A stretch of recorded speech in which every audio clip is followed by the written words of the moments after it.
You are the co-host of this meeting. I am looking for the recordings. We are recording. Amherst Media is with us in the house. You have a full board available to you right now. Nate Malloy is here with us. We're good to go. All right, thank you, Pam. You're welcome. Welcome to the Amherst Planning Board meeting of June 4th, 2025. My name is Doug Marshall, and as chair of the Amherst Planning Board, I am calling this meeting to order at 6:34 p.m. This meeting is being recorded and is available live stream via Amherst Media. Minutes are being taken. Pursuant to Chapter 20 of the Acts of 2021 and extended by Chapter 2 of the Acts of 2023, and further extended by House Bill 62 H.62 as amended by Senate Bill S-S.2506, this planning board meeting will be conducted via remote means using the Zoom platform. The Zoom meeting link is available on the planning board webpage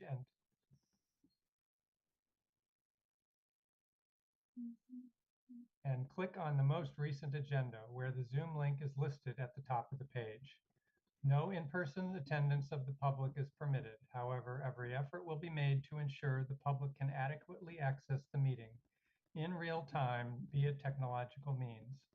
In the event we are unable for reasons of economic hardship or despite best efforts to present the recording, we will post an audio or video recording, transcript, or other comprehensive record of proceedings as soon as possible after the meeting on the town's website. That is, in the event we are unable to continue the meeting and that we have to interrupt it. Board members, I will take a roll call. When I call your name, unmute yourself, answer affirmatively, and return to mute. Bruce Colden. I'm here. Fred Hartwell. I am here. Jesse Major. Present. I, Doug Marshall, am present. Johanna Newman. Present. And Karen Winter. Present. Board members, if technical issues arise and the discussion needs to pause to address the problem, it will be noted in the minutes. Please use the raise hand function to ask a question or make a comment, and I will call on you to speak After speaking, remember to remute yourself.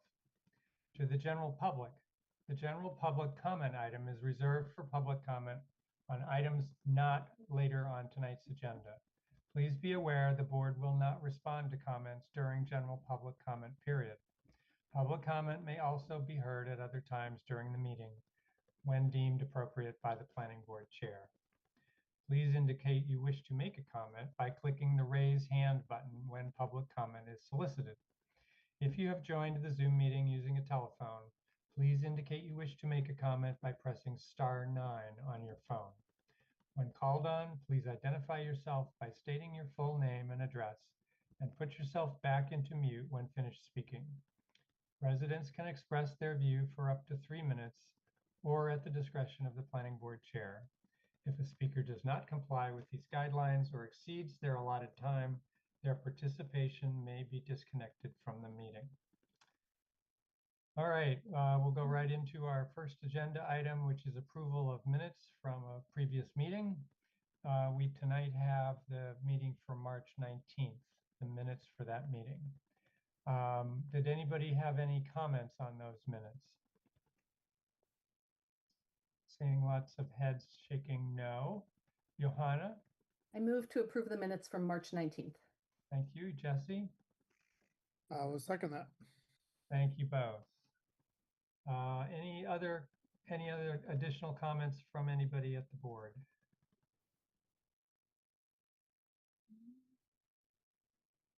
Okay. We will go on into our vote. So, Bruce, we'll start with you. Aye. And Fred? Aye. Jesse? Aye. Johanna? Aye. Karen? Aye. I'm an aye as well. That's 6 in favor and no opposition. So the motion passes. Time is 6:39. We will now have the public comment period. This is for items that do not appear later on tonight's agenda. So if you are here for one of the for the hearing that is next on our agenda, or one of the second hearing, this is not, don't speak about that topic. I always read the names of the people, the public attendees that I see in the attendees list. So I'll do that now. And while I do it, if you have a public comment, then you want to make that comment tonight, please raise your hand while I'm reading these names. I see Charlotte or Tad Jackson, Christine Brestrup, Elizabeth Vierling, Hetty Startup, iPad number 3, John Armstrong, Catherine Naughton, Ken Rosenthal, Kristen Lamoureux, Lisa Juris, Maria Kopicki, Maura Keene, Nancy Eddy, Paul Juris, Sherry Wilson, Steve Maybe, Stephen J. Casey, and Uta Diamond. So that's a total of 19 attendees at this time. All right, so Lisa Juris just raised her hand. Why don't we bring her over? And Lisa, you can speak about something that does not appear later on tonight's agenda. Please give us your name and your street address, and you have 3 minutes. Hi, good evening, everyone. Good evening. Yeah, my name is Lisa Juris. I live at 22 McIntosh Drive. I'm here in support of all my community and my neighbors. Are you here? Are you going to be speaking about the Archipelago project in your Yes, I am. neighborhood? Yes, I am. Okay, so this is not the time for that Okay. comment. That does appear later on tonight's agenda. So at that time, we ask for comments during those hearings. Okay, any other comments not about items later on the agenda?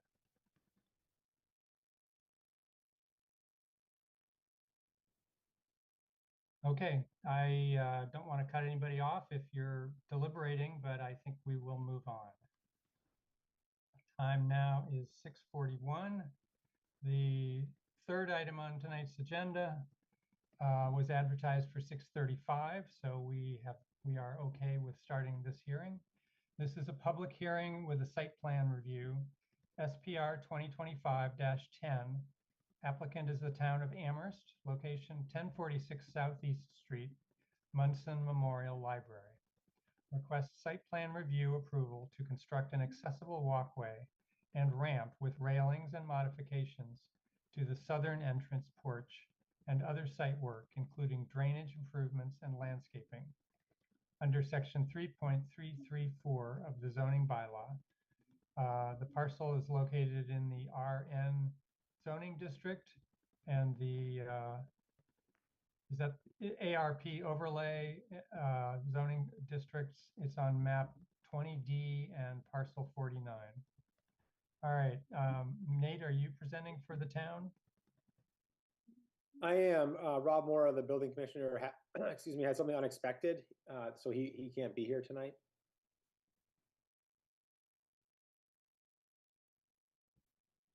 Shall I? Yes, you may present. Sure, thanks. Thanks, everyone. Nate Maloya, planner with the town. So this project stems from two things. The town had updated its transition plan, accessibility, ADA transition plan, and it looked at municipal facilities, and one is libraries, and this was identified as a problem at the Munson Memorial Library, where the southern exit coming out of the meeting room brings you to stairs and then a grass lawn. There's no accessible route back to a sidewalk or anything. So the town applied twice to the Massachusetts Office of Disabilities for a grant to fix this, and we were successful last year and was awarded this in the late fall. So we have grant funding to complete this project, and it's limited in scope to exterior work on the library in terms of a ramp and railing and guardrails. There is one other component, and that is these are old doors in the library, so they're double wide doors. Do you think you are sharing screen? Yeah, I'll share my screen in a second. Okay, Um, there's automatic door openers for this project so that it will meet the accessibility standards.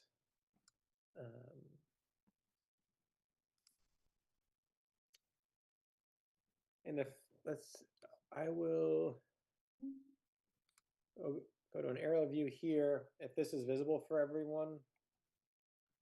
yep, So here's the main entrance off Southeast Street, an existing walkway.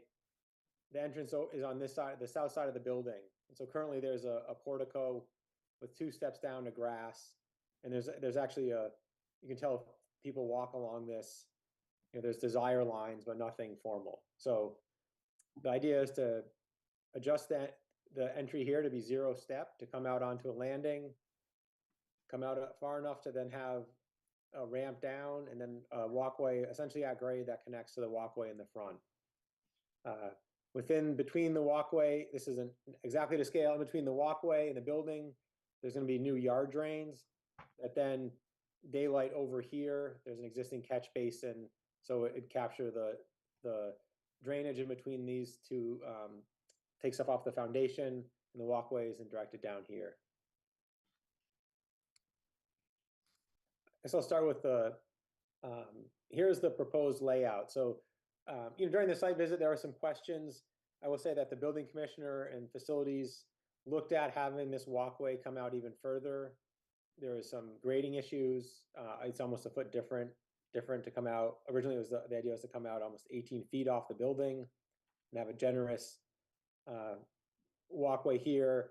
It did get into tree roots, and it added significantly to the cost. So they brought it in close to the building. So, a 0-step entrance out of the door to, this is all concrete work, new concrete work, to a landing, and then a 12-foot ramp.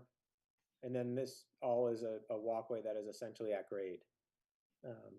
There's both guardrails, so essentially like a fence that's on the north side of the building, and then handrails, which is required on the ramp. So there's, a double loop handrail. The existing columns will be cut and then shortened to match the new height. There's a lamp under here in the portico that'll be raised up. And then there's, as you can see in the plan, there's yard drains that will daylight behind the library. And it's proposed that between the courtyard wall and the foundation, it would be gravel or a natural stone, actually, for drainage and ease of maintenance. There's been discussions. The design review board looked at this. I'll go to this layout view. They asked if there was an ability to remove the I'll call it the fence, just so it's not confused with a handrail. guardrail. Yeah, the guardrail is different than the handrail. So they thought maybe it looked a little heavy. It's hard to say in this kind of drawing how it looks. And I've spoken with the building commissioner about that. And there's 3 codes that are that are applicable here. There's ADA, AAB, and building code. And the new building code requires essentially a 4-inch by 4-inch continuous curb on either side of the walkway.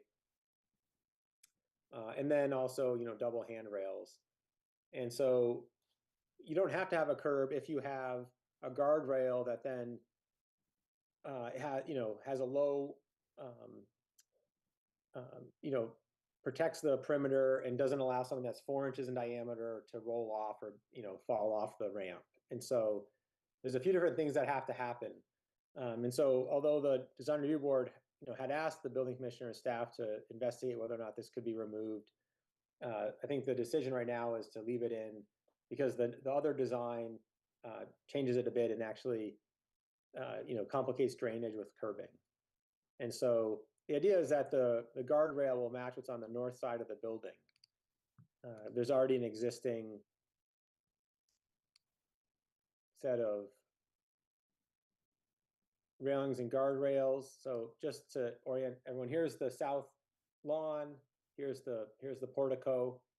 And so, this becomes a 0-step entry right here. This is concrete, so it would match this grade and come out. These steps would be removed. The columns would be shortened. Everything here would be shortened to match the new height.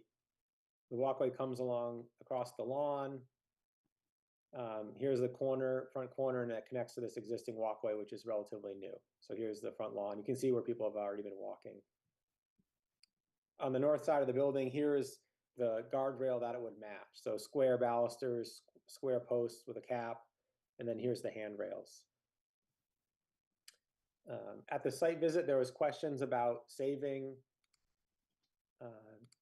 this rhododendron here at the corner and try to move the walkway out. And so the building commissioner said that, the whole plan would change quite a bit. It'd actually this walkway would have to come out at least 5 more feet. And this would be a much bigger landing. And we estimated the cost to be $10,000 to $12,000 extra to accommodate that by moving this. So there's an existing bench and trellis here that need to be moved. And so if that were to remain and be usable, you have to have, an accessible approach to it. It can't just be right on the sidewalk. So you need a certain distance off, a turning radius. Essentially, you need a 5-foot turning radius in front of it to accommodate that. So it couldn't just be like, let's move the walkway 3 feet and have a bench still. You'd have to move it a full 5 feet. Basically, the width of this walkway, it'd move the whole width. So instead of being here, it'd be like, mirrored and that much further off the building. So that's something that we don't think is part of the plan. I agree this is a mature rhododendron. At the same time, we could add additional planting or transplant that as part of a condition. There's no changes to the site lighting. There's existing wall lighting here and a pole light here in the front. There's no other changes to the site or inside the building. Is that it for your presentation? That's it, yeah. I think we could have if there's questions or comments. And All right, Karen? Would it not be possible to have, I understand the difference in heights, being there at the site review, it just bringing that sidewalk out, I realize now $12,000, but is there not a way you could make a curve? I mean, this is an old library. It has so much charm. And just to make this straight thing, get rid of the rhododendron, get rid of the bench, all these charming aspects. It's just really sad to me. I don't know, does this have to be so linear? Is it so expensive to kind of make it a little bit more rounded? Or is this because it's handicapped accessible that it has to be so straight? I just hate to give up the idea of bringing it out because aesthetically, I think it was so much nicer. So I'm wondering if there's a less costly way that you could still slope around. Was that discussed at all, or is that just from a building aspect not really a good plan? Nate? yeah,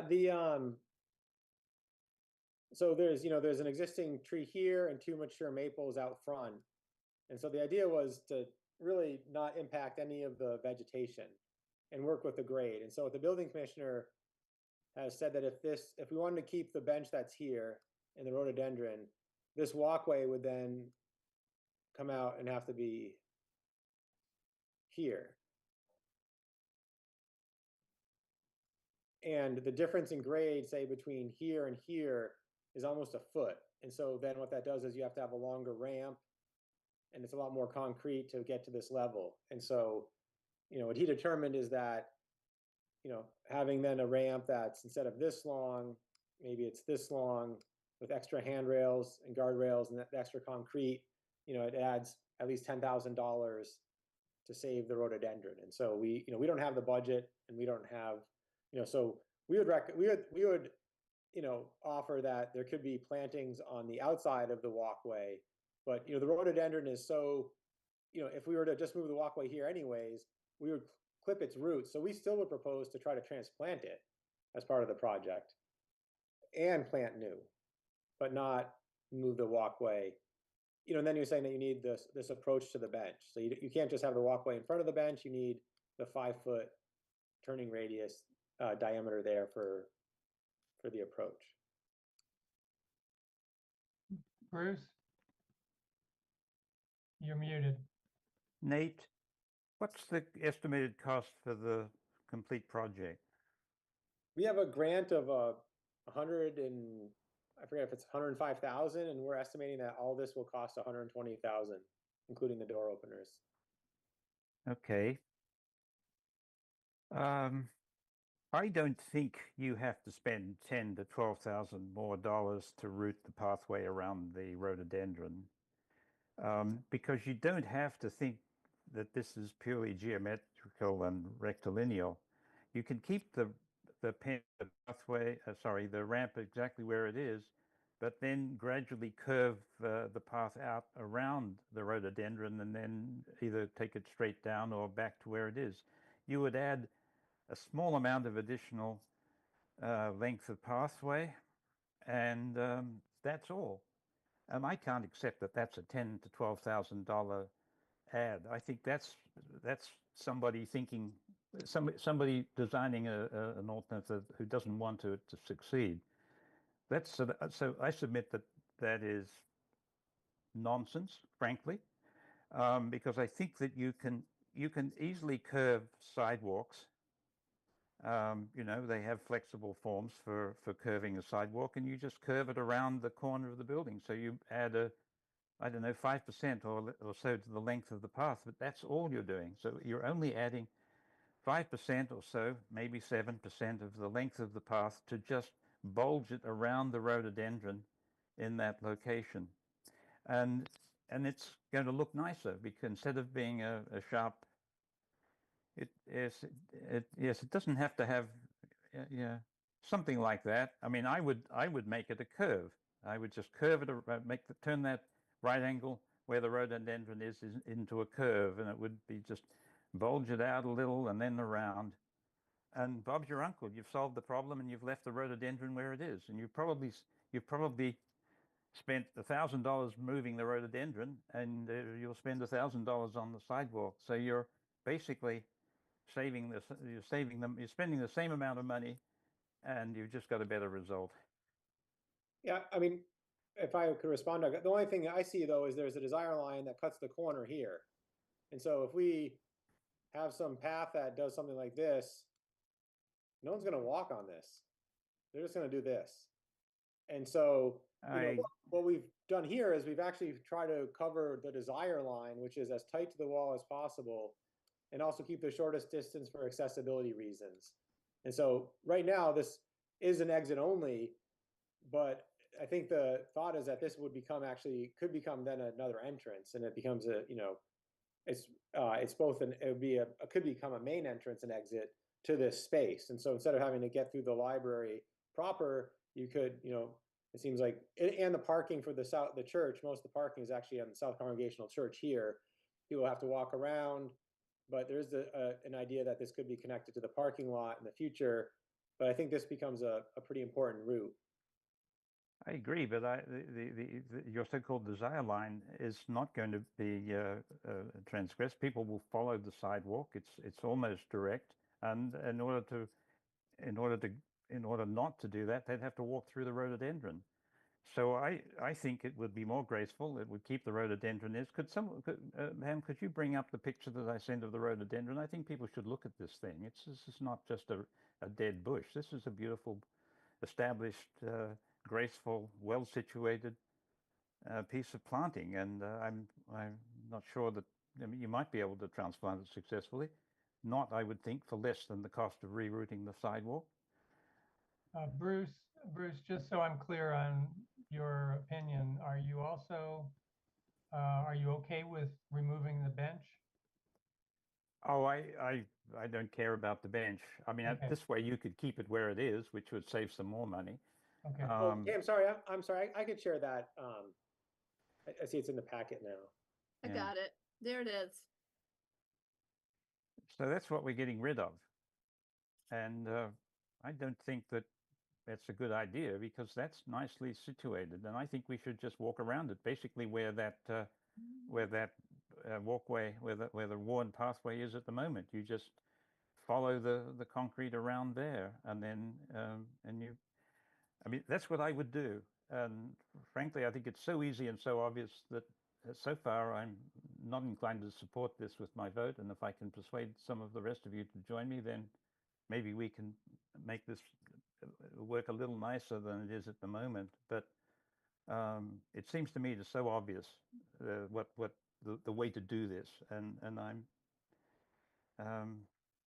I'm not persuaded that digging up that bush is a good idea. All right, thank you, Bruce.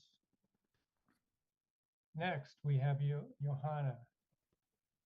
Thank you, Doug. I have three basic thoughts. The first is kudos to the town for raising the grant.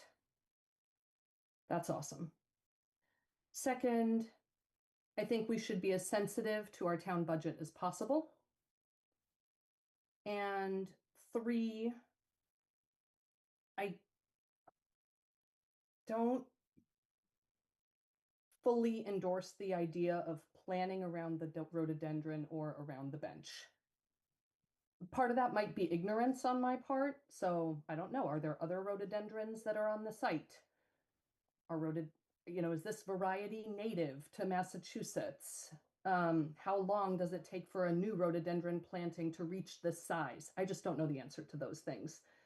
And then my first thought on seeing it was that the rectilinear path actually mirrors some of the rectilinear paths that are already on the site. Because my initial thought was also, oh, it should be curvy. But then when I looked at the actual structure that's there now, none of the architecture is curvy. It's all lines. So I just think aesthetic considerations may vary. And, I'm not an architect and I'm not a designer. So for me, those other two things kind of like, we raised the grant, we should be as sensitive to our budget as possible. And I think aesthetics can vary. So I would be inclined to support this project in its current form, but I am also, open to being educated. All right, thank you, Johanna. Jesse? Thanks, Doug. I'm seeing a disconnect between the aerial photo with the path drawn on it and the site plan. And really my real question, I'm assuming we can't go to the south because that's not town property, but why can't the ADA path go straight out to the street and just slide the ADA parking down and avoid the whole issue altogether if it's like the site plan? Because the site plan, the proposed path looks like 6 or 7 feet to the south of the wall and the rhododendron and the bench. That you understand what I just said, Nate? Yeah, so the satellite view, I'll share my screen again. We had done this when we applied for the grant, so this isn't necessarily accurate. This was just an illustration showing what we were proposing in our grant application. Right. So could you bring that straight to the street instead No, of? there's two existing, or 3 trees, but there's one here and one here that would be damaged if we did that. And then there's actually a hedge and wall.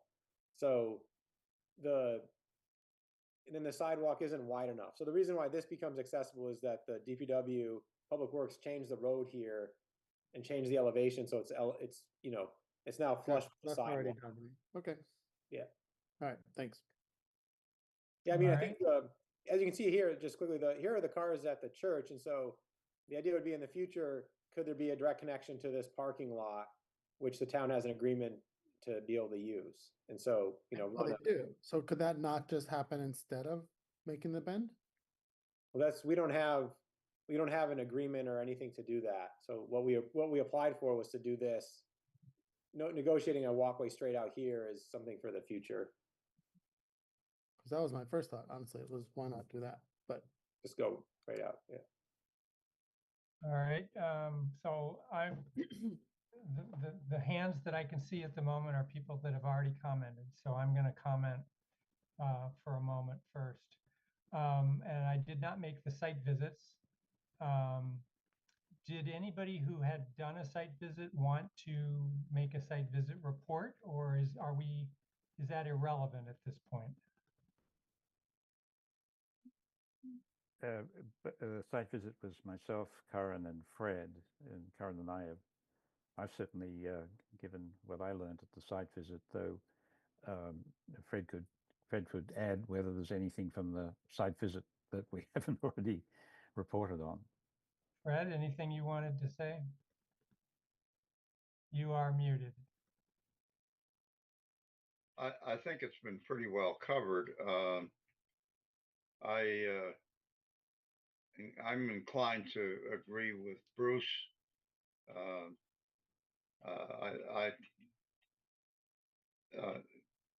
it's already been suggested that the rhododendron be moved, and the approach that Bruce suggested wouldn't cost any more than moving it, and it's likely to be in the cards anyway if we don't do this. So I tend to support Bruce on this. All right, thanks, Fred. So the question, the comment or the question I really have is, I think the design review board talked about whether the grade could be, the slope of the ramp could change to 1/20 so that you didn't need the guardrail. What is the answer for why you still need the guardrail? So the design review board had suggested that if we make it 1/20, it's now a walkway, it's not a ramp, so you're not required to have a guardrail or a handrail. However, they still wanted a handrail because people would need assistance, on any slope surface. So their recommendation essentially was, if it's not a ramp, could it just be a slope walkway and have handrails? And once you get up on an elevated surface, you still need to have some kind of curbing or something.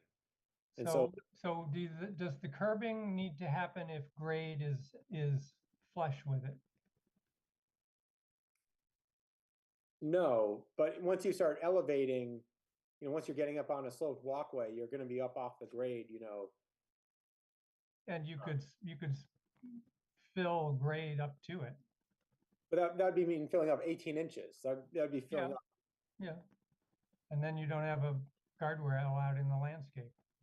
That's a long way to chase the grade down. So there's existing trees and vegetation that, to grade out 18 inches to make it something more than like a 3-to-1 is pretty far.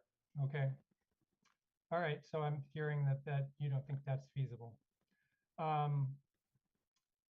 I guess I will just comment that I've been involved in several efforts to run sidewalks around plantings, and that only makes sense as long as the planting is there.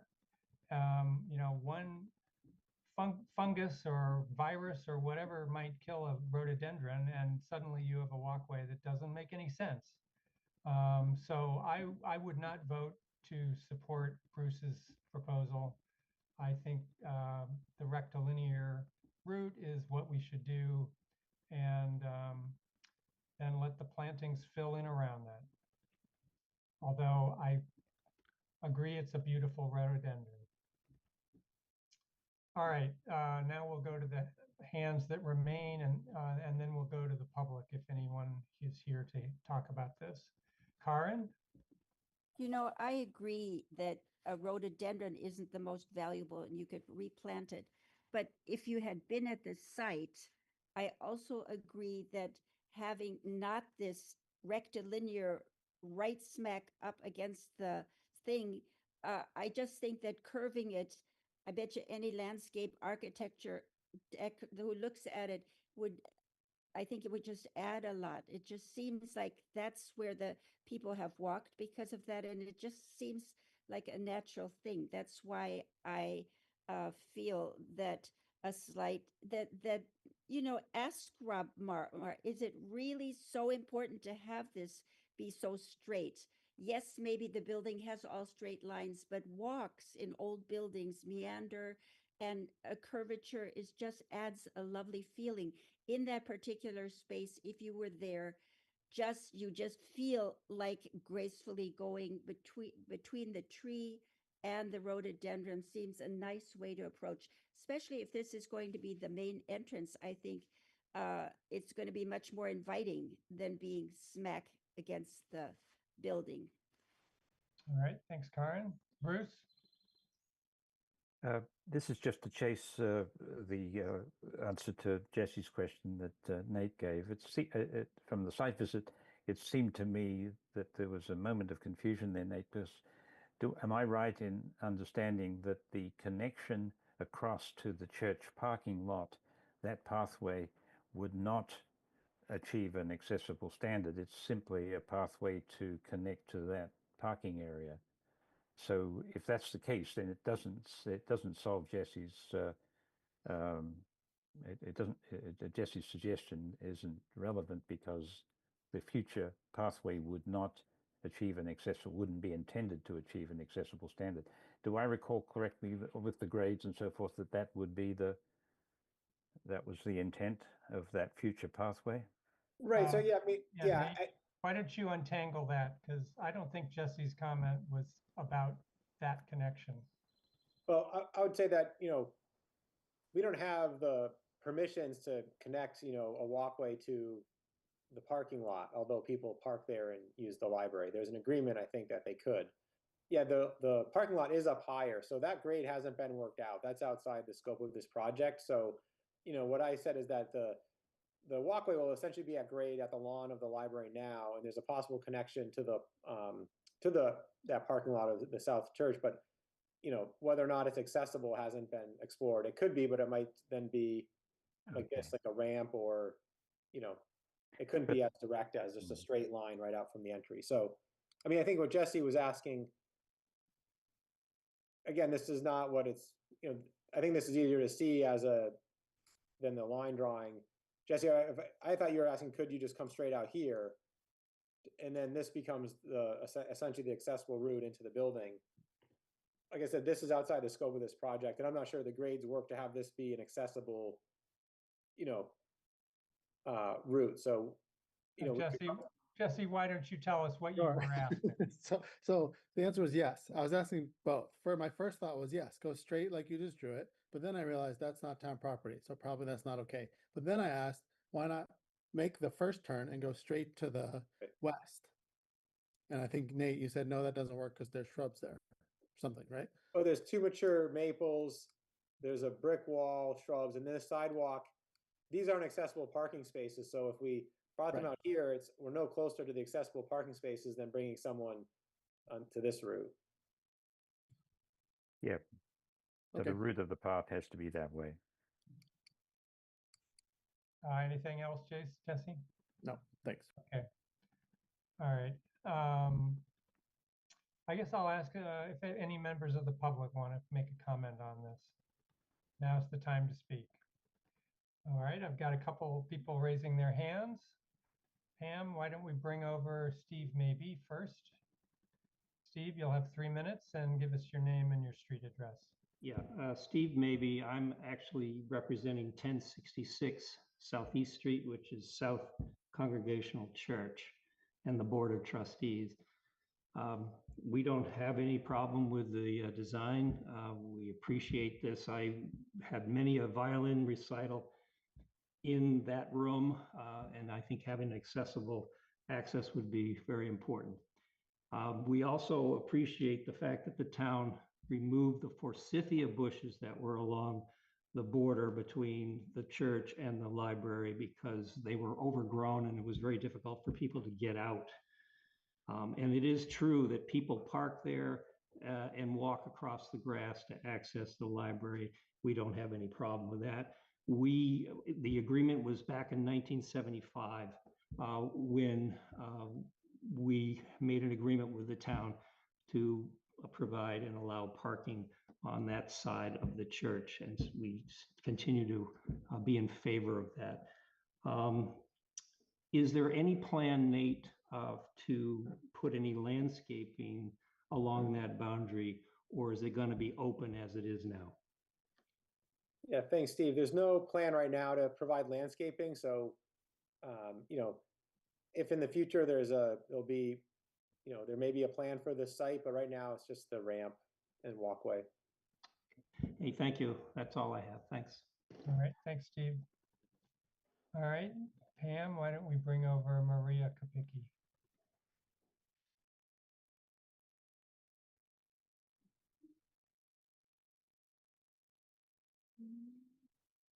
Pam, would you like me to do that, or? Nope, here she is. I think I just brought her over. Thank you, though. I think I'm in. We good? Yep, you're in. Great, thank you. So first of all, very happy that Munson is getting some TLC, and hopefully we can get on to the other stuff at the Munson soon, which is getting those air source heat pumps in there, getting the insulation and so on. For this project, I'm right there with Bruce and Karin. I can't remember the term that you used, the intention lines. You can see where people have walked. People typically walk in a more curved manner when they're coming around a corner like that. We don't tend to walk like military and do a big, harsh 90-degree angle. So I think that the curved thing is, it's not, I mean, we're talking not much money, maybe no difference at all by the time everything comes out in the wash. And I think that would be just a great solution. So I really hope that you do that curved maneuver that Bruce is talking about. That's it. Thank you so much. All right, thanks, Maria. I thought I saw a third hand at one point, but it seems to have disappeared. Yep. Okay. Oh, here we go. Okay, here's Hetty Startup. Mhm. Why don't we bring her over? Hello, Hetty. Please remind us of your name and your street address.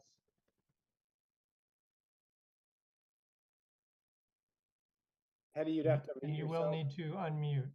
Sorry, I'll start again. I'm Hetty There you Starr. go. I live on North Pleasant Street, and I'm very curious about this project. Really glad that accessibility is being addressed. I think given that you're not really creating a full landscape plan that goes along with the accessible ramp, it would be best to leave the plantings in place, and that way we'll know down the road what's there. It's a beautiful building. It's colonial revival. It's a very important building in Amherst, even though it doesn't have its own National Register designation. I think that, less is more in this case. Thanks. Okay, thank you. All right, Nate, you've gotten comments from the board. Do you want us to vote on what you've shown, or should we continue this to let you think about it with Rob and come back? Yeah, I mean, Rob, I spoke with him today, and he said if there wasn't really a decision about the rhododendron to continue it, this grant's supposed to be completed soon, so we are pushing a deadline. But I think really would be understanding, how much of a sweep, and if really that's a possibility. So. Well, it's not even clear to me that a majority of the board agrees with the curve. Yeah. I'll share my screen again. Is that visible for everyone? Yeah. I guess, Bruce, my question would be if we're, if the walkway does a start here still, and you're talking about something, generous like that, I get, some of it would be, how much does that, what is, if it is something like this. Yes, Yeah. that's more or less the thing. I mean, you would curve it so that it was within the easy capacity of the flexible formwork that's used. Right. But that's the intent. Yeah, Yeah. just do that. And Doug makes a thoughtful and intelligent point that plants are not as permanent as brick walls or concrete walks or buildings, and that should we flex this whole thing around a single rhododendron. And I think we should. The rhododendron is and can be fairly long-lived, although we saw this last winter, the rhododendrons got hit pretty badly. This one didn't, which is a good indication, perhaps, of its fortitude. But in a sense, we would be creating a planting area. So if that rhododendron, ages out or dies, then there would be a place to put something similar. So I mean, I think, as I said, Doug's is a thoughtful counter argument, but I'm Yeah. not not fully convinced that we should deviate, that we should stick with the rectilinearity. Sure, yeah. I mean, I would say that if we were to continue this, we'd make the case to not change the walkway. And, I think we would say that this rhododendron is probably actually already overgrown its space. You can see it's over the wall. So at some point, it's probably going to be heavily pruned just because it's already growing over the wall. And so my recommendation would be we could transplant this and also plant new rhododendrons on the exterior of the walkway as part of a condition of approval. So if it were in this, if the walkway stayed here, plant a rhododendron out here. I mean, realistically, the rhododendrons get really big. So even if, you buy it and it's 2 feet in diameter, it's going to become an 8-foot diameter bush. So you really need a 10-foot wide space to accommodate a nice rhododendron. And so I think that this is already outgrown. It was probably planted, a foot, not even a foot off the wall. And so it's probably already hitting what is its, limit on that side. Anyways, I'm assuming Rob was going to we talked about it. We would probably suggest putting rhododendrons around this corner then with ample green space around here to grow. So Nate, why don't you come back with an actual site plan? I mean, something that shows the planting and the curve and what's happening between the walk and that wall that's 12 inches away from it. Is that you trying to sod that, or is that gravel? It's a natural stone, like a river stone, not quite as small as a pea stone, but right, it's a stone for drainage. So there wouldn't be any plantings in that 15-inch space. It's a a lower maintenance material. Yeah. A washed bank run stone. Karen? I suggest, Nate, could you ask maybe Rob Mora, really, I understand that he doesn't want to change the entrance, but he maybe didn't think of making a curve, and making a beautiful curve is maybe something that would appeal to him. I don't think we have to stay. It's exactly as Hetty said, people don't walk boom, boom. They like to meander a little slope. So couldn't we, I mean, I hate to vote it down because I agree it's great you got this grant. You're under time pressure. We don't want to hold it up. But I just feel it could be a pretty simple and a more beautiful, in my opinion. And I think, if you it would be good to go there and look at it on site, because that's what the three of us did, and we kind of agreed that this would be a beautiful addition. So how hard is that for Rob to conceive of just bringing that walk around? It doesn't have to be a big curve, just gently sort of come out there and swing around in a gentle way. Could you ask him that? Or yeah, I mean, I think there is more material costs, but it's something we can look at. I mean, if there's no decision tonight, I'd rather continue it to the 18th and then pick it up again with some revisions. Well, why don't we at least get a straw poll at the board? So I'm going to ask each of you, do you prefer the curve, or do you prefer the plan that Nate presented? So Bruce? Curve, right? Yes, I prefer the curve, the trajectory of which is in my head. So it doesn't mean that everybody's curve is the same as what I'm imagining, but I prefer a curve. All right. Fred? I would prefer a curve also. All right. Jesse? I'm on the fence, but I guess I would like to see the planting proposal if it's going to be the straight. So you're abstaining at the moment. Correct. All right. Johanna? Be inclined to support the plan as proposed. All right. We'll call that a rectilinear. Karen? You're a curve. All right. And I'm a rectilinear. So we have 3 curves, 2 rectilinears, and 1 abstention.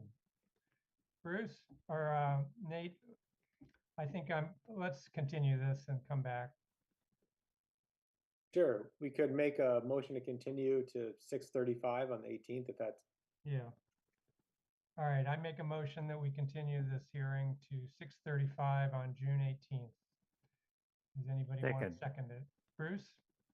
Yeah, second. All right, thank you. Any further comments this evening? Johanna?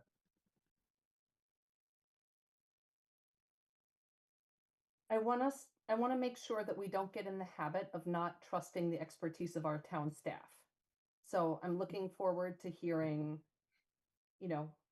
budget numbers, and I would be inclined to trust the town staff budget numbers as presented. That feels like that's why we have staff. So yeah, and then we've gone through a couple of sidewalk proposals around the Bang Center. Nate, my other question is just like, what is the timeline? And by when do we need to spend this money? And when do we need to do that work? And when do we have capacity to do that work as a town? Those Yeah, are this was- additional things. yeah, I mean, this needs to be substantially completed this month.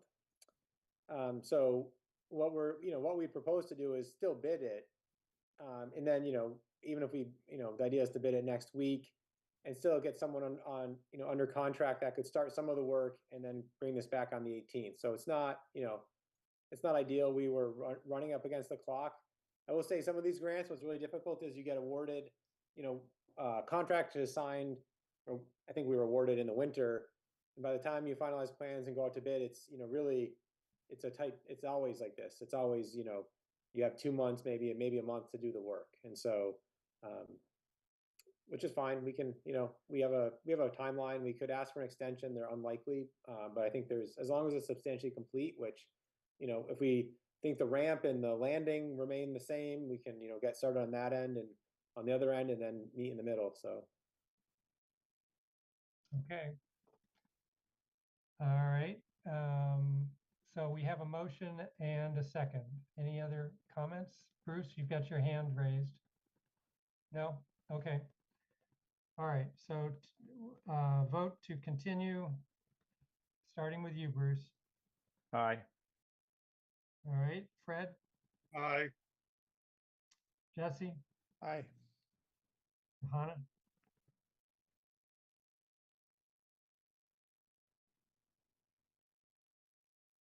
I'm gonna abstain.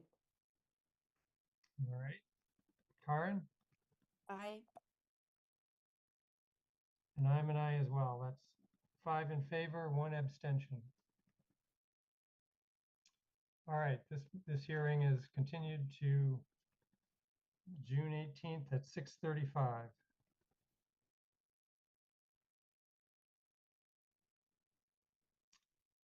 All right, time is 7:27. Go to the next item on the agenda. All right, so this is another public hearing, SPR 2025-08 and SPP 2025-01, Archipelago Investments LLC, Gould Way and Lannon Lane, continued from May 7th, 2025. Request site plan review approval under section 3.325 of the zoning bylaw to construct a new mixed-use development with 3 buildings, including 140 residential units, approximately 12,000 square feet of commercial space, 180 parking spaces, and associated site improvements, and request special permit under footnote A of Table 3, Article 6 of the zoning bylaw to modify the front setback beyond the maximum required, building height to exceed the maximum allowed, and the number of floors to exceed the maximum allowed. Located in the BVC zoning district, map 25B, parcels 52 and 58. So, Nate, why don't you just update everyone on the word from our applicant? Right, I know there's members of the public here. Yeah. The applicant has requested that the hearing be continued until June 18th. And so, not to take any testimony or have any, comments or review done tonight. They're going through review with the Conservation Commission. And so they're not ready to present any updates right now to the planning board. And so Okay, they have requested in writing to continue it to June, June 18th. And we could say at 6:45 p.m. June 18th at 6:45. Yep. All So- right, so I think with apologies to the members of the public who have been waiting for this to come up on this agenda. I'm sorry you have spent the time and you're not going to be allowed to make comments this evening. Thank you for coming, and I hope you will come back on June 18th. I cannot assure you that they won't ask for a continuation again, but June 18th is when we will continue the conversation on this. So I'd like to entertain a motion to continue this hearing to June 18th at 6:45. Bruce, So moved. and a second, Jesse? Second. Thank you. I guess, Nate, it's your advice that we're not going to make any commentary about this project. Right. So we will go right into the vote. Starting with you, Bruce Aye. and Fred, Aye. Jesse, Aye. Johanna, Aye. Karen. Aye. I'm an aye as well. 6 in favor, no opposition. Motion passes. So we will continue this hearing at 6:45 on June 18th. All right. Thank you, everyone, for getting through that. Jesse and then Bruce, I assume we're not talking about the project we just finished. No, I have a procedural question related to the project though. Is there not a way to stay within the hearing to let that be known publicly earlier than an hour into our meeting? Thinking of the participants who, were Well, we could have waiting for that. reversed the order of topics in the meeting. We couldn't have done it earlier Or is than it because you have to 6:45. open the hearing, then announce it, then have the Yeah. vote to officially not happen? Yeah. Right. Okay. Right. I mean, the board could, there could have been, what if the board didn't agree with that? So we have to open the hearing as scheduled and then have that vote or discussion on it. So you can't, we could let people know it's likely to be continued, but we can't say for certain. So it's one of those things. That it is okay to say something like that it's likely to be continued. But I would still encourage everyone to attend, because what if What it if is people right? So leave and then we go ahead and Sure. have the Okay. hearing? I understand. yeah, no, I get it. It's not. Yeah. Bruce? Yeah, you don't want to do a bait and switch. I was going to make a comment related to that, Jesse. I was going to say to ourselves and also to the attending public that folks have spent an hour waiting for this. I spent 2 hours today preparing for this with the expectation that the meeting was going to happen. There wasn't a lot of new material there, but nonetheless, I thought I needed to be ready. So it's not just people who've been have been waiting in the meeting for an hour. I spent twice that amount of time today for the equivalent result of having a continuation. So just it's not all one-sided here. Yep. All right. Next. Topic number 5. It's 7:32, general housing discussion. Nate, do you want to talk about the housing production plan? Sure. Yeah, the consultants would like it to come back on the 18th. 18th is a lucky number. There's some public comments were received, and they're going through those and through the updating the plan. And so staff has met with them twice. They'd already started working on it after coming to the planning board and the discussion. And I don't think there'll be some changes to the plan. I think there are comments about some of the data collection and some of the points being made. And so I think from staff's perspective, some of it just has to be qualified. I think it's, there's some questions about the number of off-campus students and number of year-round residents and other things. And I think it's really hard to take the census information and then correlate it with data provided by UMass. The census doesn't accurately count students. They are supposed to report where they are year-round. But anyways, so some of it's just explaining that maybe a little bit more in the report. And understanding some of the unmet need and housing demand, and if the students are accounted for that, qualifying a little bit or mentioning some things there. So yeah, I think, there, like I said, there are some comments that had some questions, and so they're addressing them. And we told them to get a plan to us next week, so the board would have plenty of time to look at it before the 18th. Okay, Jesse? Thanks. Yeah, I apologize. I missed the last meeting when this was discussed, and I made some of these comments, I think, in this subcommittee, but when I read the report a couple times, I was very surprised there was not more inclusion of the student population in the rationale for what they're proposing. Like, I don't necessarily disagree with what their conclusions were, but I'm not sure it fit our town demographic. And so I would really love to see some of that in there. Yes, we have a need for lots more housing. There's no doubt, and that's their main conclusion. But how is it not going to get just gobbled up by students? And there's no, I read zero about that in that plan. So if that feedback could get to them, that would be great. Okay.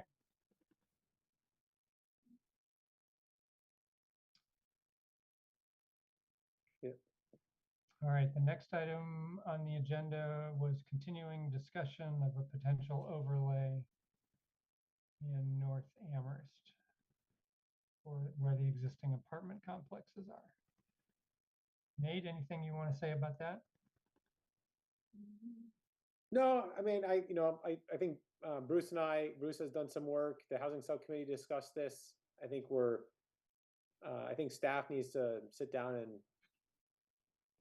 kind of come up with some technical language about it. I think, we had determined last night at the planning board, that this isn't just for students, but then how do you, if it's not a new residential use, how does the current bylaw work? And so, staff's been talking about it.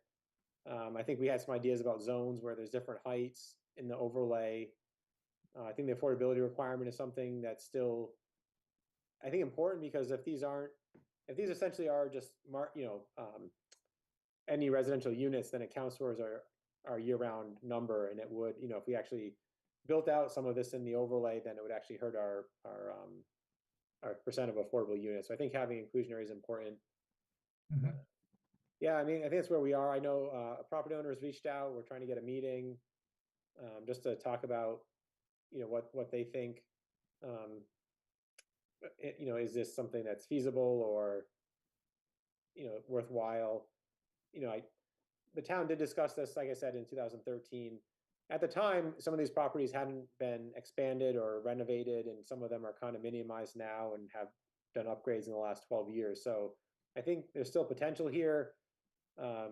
Just trying to work through it all. I know the police had said if it was really built out this way, it's, they would, in a conversation, they said something like, they just want to make sure that it, roads and everything, safety is still, can be managed. And so, we don't have any site designs or anything like that. So I think some of it is, they've been working on environment, safe design, right? So not creating areas where there could be large congregations or, where sight lines are impaired. And so I think it's really hard to have some of that in an overlay where we want to have some flexibility. And so, I guess we could have some conditions to that, but we're considering how do you write that into a zoning regulation. Yeah. So is it reasonable for us to think the ball is in your court on moving this forward at the moment? It is. Yes. Okay. Board members, anything anybody wants to contribute to this conversation? No. Okay.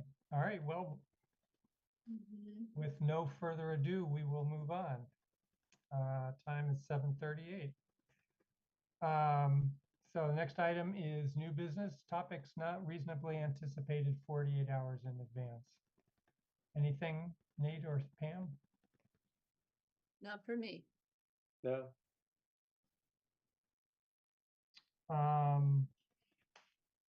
Well, I'm going to use this moment to ask you about something that was in the packet that appears to me to be on a subject that was not in the agenda. So in the packet that I received Nate, when you dropped it off in hard copy. There is a comment, a letter from Randy Parker, dated May 9th, that talks about the management plan for construction of the Jones Library. And I've seen this comment before.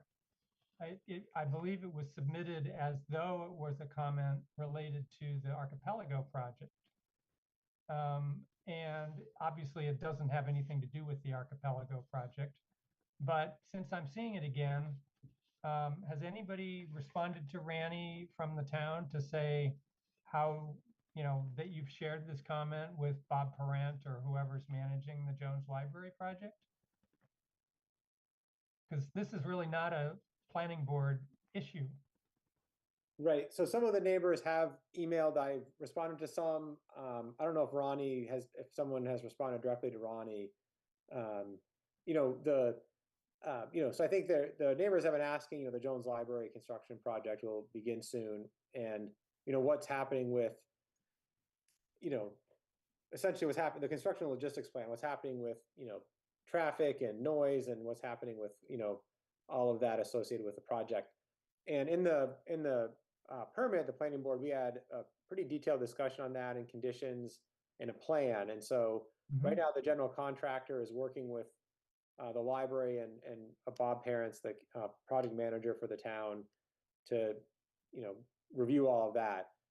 If there's any changes or things that they want to request, they would come back to the planning board at a public meeting to review those. And as far as I know, they haven't determined some of those things, for instance, where contractors would park, where the work would park, staging areas, what's the place to store materials, and in the decision, we said certain things like, here are some possible town-owned properties, or in the front yard of the Jones, and contractors should park here, but not here, and noise and everything. And so we haven't, as far as I know, the contractor hasn't proposed anything different than what we conditioned. And so, I don't know if anyone's responded to Ronnie. I think it's a good point, Doug. Okay, well, I mean, I was a little puzzled that it showed up in the packet, and I guess I'm not sure why you guys included it, but nobody's asking us to change the conditions we put on the permit, so I don't see it as a planning board issue yet. Yeah, I think it was addressed to the planning board, so we would just include it as a comment. Okay, all right, well, so I guess I'll assume we don't need to think any more about this unless you come back to us that some conditions need to change. Right. Yeah, we'll let you know, and it'd be on an agenda item. Okay. All right. So moving on, any topics not anticipated 48 hours in advance for old business? I think it'll come up at the next agenda. 446, 462 Main Street. John Robleski had developed an apartment building, down by the railroad tracks on the north side of the street. There was a condition that he returned to the planning board, or I think it was actually returned to the planning board 18 months after occupancy to talk about parking utilization. So, and he's done that. He's taken pictures at different times of the day and different days, and written a brief narrative in an email describing what he sees as the parking, and he would come back and present that to the board. One of the conditions was there was kind of like ghost parking if he needed to add parking, and he doesn't think he needs to. It seems like there's vacancies, but anyways, he'll come back, and if he's not there, staff could present it, but it's a fulfillment of a condition that was put on a project. So, okay, is that going to be on the 18th also? Yeah, I told John it could be on the 18th. It's a public meeting item. It's not a public hearing. So the 18th is getting crowded. Yeah, I'm starting to think we may need to serve coffee at that meeting. Okay, Form A&R subdivision applications. No, we haven't gotten one. We're anticipating one, but we haven't gotten it yet. Yeah, I think maybe two will come in the next. Two. Okay. Maybe two in the next week or two. All right. ZBA applications, anything of interest? I'm not aware of anything. I did see plans being reviewed by a planner, but I haven't gotten a transmittal. Nate, are you? No, there was the withdrawal on High Street to remove the owner occupancy requirement, so that application didn't move forward. There's one on Belchertown Road where they're working through, I think it's a 3-family. I'm not sure what exactly they want to do. It's an existing 3-family. It's a new owner as of last year, and they want to do something with the property. I am not exactly aware what it is, but yeah, there's not a lot. We're assuming maybe at some point, the Shrewsbury Road Solar would come back, but they're going to do wetlands and other things first, and so it's probably a while before it gets back to the zoning board. Okay. All right, just for the record, it's now 7:44. Planning Board Committee and Liaison Reports. Bruce, anything from PVPC? No report. Okay. Jesse, anything on the Housing Subcommittee? Nothing of substance. We need to set some new dates for summer. We haven't met. And Karen, Design Review? Nope. All right. I don't have a report. Nate, anything for staff? Yeah, I think in upcoming SPP applications, University Drive, well, when it was 420 Amity Street is now might be 5 University Drive. That's the Barry Roberts project. They are considering coming back using the overlay to have a 6th floor, and that might be coming up in the next month. They are working on it. They're looking at what if it's feasible. So at one point I thought they thought it was, but I haven't heard. So maybe with all the finances and everything. So what Tom Reedy explained is that they would probably come back for an approval, and and then gauge what happens in the next 90 days to see if they could lock in financing or make it work. Whether or not they'll do it, it's just they want to have the permitting in place to then get financing and materials ordered and everything, just to understand what it looks like. But I'm not, maybe those have changed. I will mention the ADU bylaw. Planning board recommended it. I hope to get it to council. The state in the last week or week and a half have put out, over a half dozen determinations on the new, on town submitting bylaw changes. And so they're starting to look at the square foot calculation. So the way we define it as habitable space, they've recently determined may not be accurate or follow the regulation. So I was going to look into that a little bit more. It's still going to move forward. I think what we have is what the planning board recommended is fine. And if changes need to be had during the hearing process because of the state, it can be. Some of the most bylaws were passed in the fall town meeting that they're getting to, so they didn't know, the regulations weren't actually out yet. But I think we can move it forward. There is interest. I think the town's getting more inquiries from property owners, both homeowners and investors. There's a few homeowners who like the idea of the local provision. I think they've been following, and so there's been a few calls who said that they would like to build something over 900 square feet, and it'd be okay if they have to have an owner occupancy requirement. So it's something just to consider. That was in the bylaw. I always mention the downtown design standards. Dodson and Flinker is hoping to have draft standards available later this month for the public to review and for boards and committees. We have, set aside, 5 to 6 months in our schedule for this review. So it would involve, review by the planning board, design review board, the public, other boards and committees, and it'd be, probably a few different times where comments could be submitted and they might revise them and then bring them back. And the idea would be to try to finish the standards this calendar year. So, they said they've been busy with, I think they do a lot of work around with grants and other communities. So fiscal year end, June 30th is pretty busy for them, but they're still working forward on that. All right. Anything else from anyone? Johanna, and then Jesse. Thanks. Sorry. I have 2 just quick follow-up questions, I hope. Nate, can you give us an update on the hiring for the economic development director / planning director, where that's at?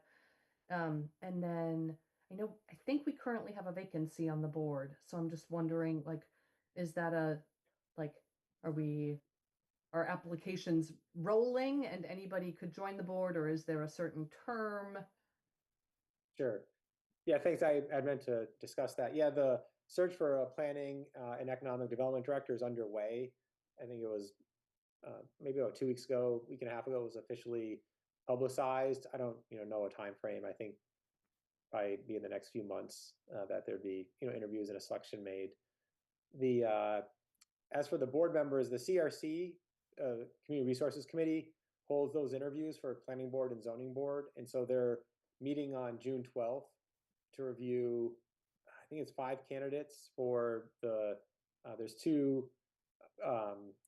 current members whose appointments or terms end, and then there's a vacancy. So they're looking at having interviews and appointments by hopefully by the end of the month. But Okay. I think that is important. I will say if for instance, the Gould Landon project archipelagos, depending on how that goes, if it's continued, and we lose members or don't, it just changes the quantum for votes, and so that also becomes important if there's a new project heard on the 18th and it's would be continued into July. So for instance, if Barry's project comes back, I would almost recommend at this point that they not be heard until July, just in case there's turnover on the board. To if we lose enough members for votes, or if someone, if in July someone's, during the hearing process, if it's a 3 hearing project and someone misses 2 and they can't vote, and we have an issue. So it does become important at this time of year when terms expire. All right. Jesse. Thanks. Just want to make a quick comment about something else that was included in the packet, which was this Mhm. letter from Shelley Newgang. Apologies if I pronounced her name wrong. Not sure if she's listening, but I just wanted to thank her for the letter and the thoughtful response to some of our town needs. So I'd encourage her to keep up with it, and I'll definitely consider those thoughts as our conversations move forward. All right. So if no one has anything else, time is 7:51 and we can adjourn. Thank you all, and we'll see you on the 18th. Thanks, everyone. Okay. All right. Bye. Good night. Have a good night. Pause stop the recording. Stop the recording. Recording Doug. stopped. And we still have attendees. It is. We still have attendees. Oh, we do? I'm still seeing them. Yeah, Okay. they're dropping off.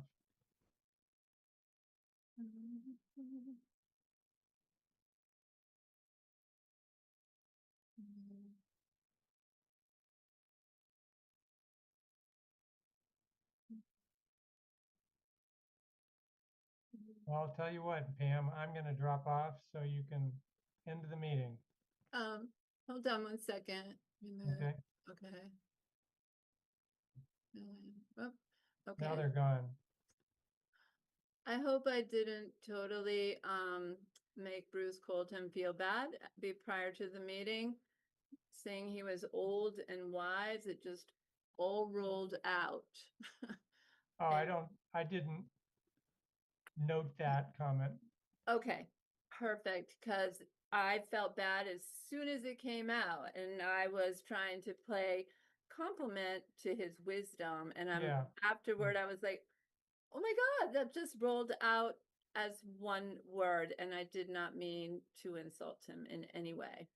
Okay, all right, thank you. So since you kept me on, there were a couple of places in the opening comments that I tripped over.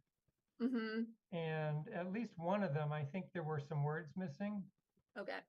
It, So I can tell you what happened. I was away for a couple of days, and I came back to work on Tuesday and was ready to whip out those opening comments, and Nate had already done it.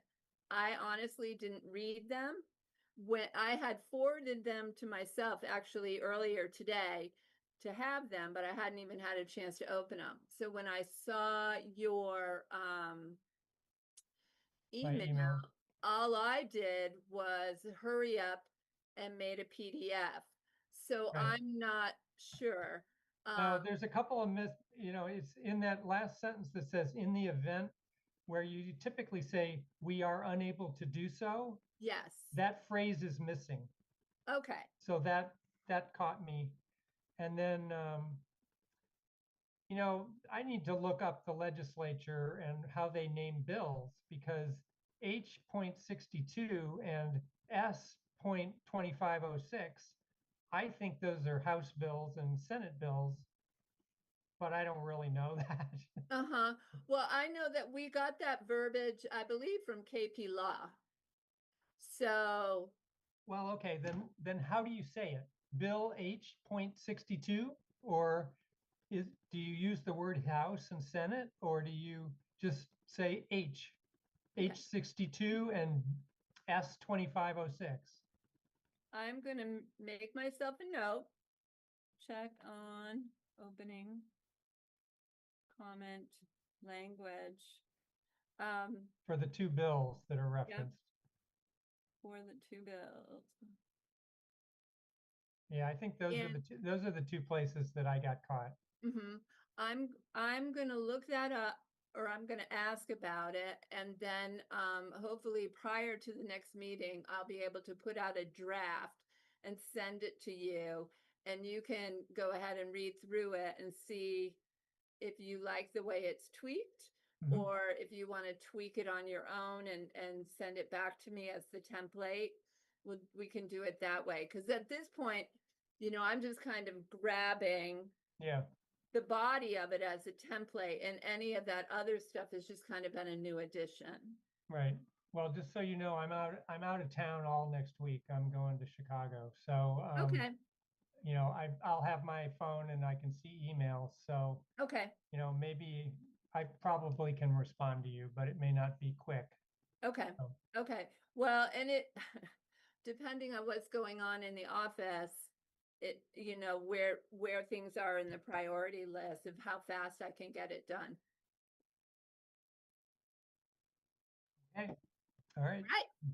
Thank you. All right. Have a good night. Have a good week in Chicago. Thank you. All right. Bye. Bye.